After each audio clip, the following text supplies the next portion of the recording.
اسلام اور تاریخ اسلام میں تاریخ ہجری کی بہت بڑی اہمیت ہے۔ تاریخ ہجری کی ابتدا بڑی عجیب طریقے سے ہوئی۔ حضرت عمر رضی اللہ تعالیٰ عنہ کی خدمت میں ایک آدمی یمن سے حاضر ہوا، عرض کی کہ آپ تاریخ کیوں نہیں ڈالتے کہ یہ واقعہ فلاں مہینہ فلاں سال ہوا؟ تو حضرت فاروق اعظم رضی اللہ تعالیٰ نے فرمایا نہیں۔ پھر وہ آدمی چلا گیا۔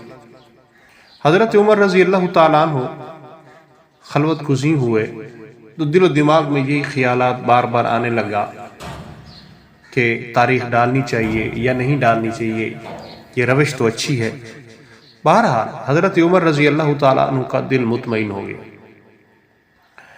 تو آپ نے مہاجرین اور انصار صحابہ کرام رضوان اللہ عنہم اجمعین کو ایک جگہ جمع کیا اور اس یمنی آدمی کی بات پیش کی۔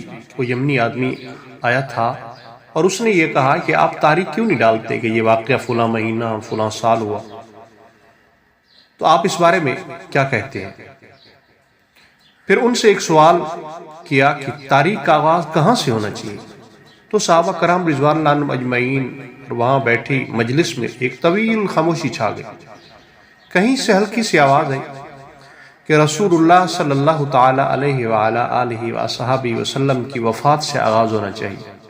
کسی نے کہا کہ نہیں، بلکہ بعثت نبوی صلی اللہ علیہ وسلم سے تاریخ لکھنے کا آغاز ہونا چاہیے۔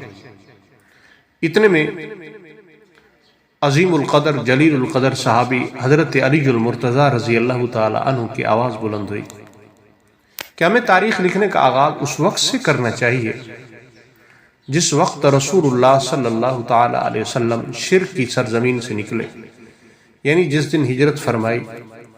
جناب علی المرتضیٰ رضی اللہ تعالیٰ عنہ کا یہ فرمانا تھا کہ ہر طرف آوازیں آنے لگیں، ہمیں یہ بات قبول ہے، ہم اس بات پہ راضی ہیں، تو اس طریقے سے تاریخ ہجری کی بنیاد پڑ گئی۔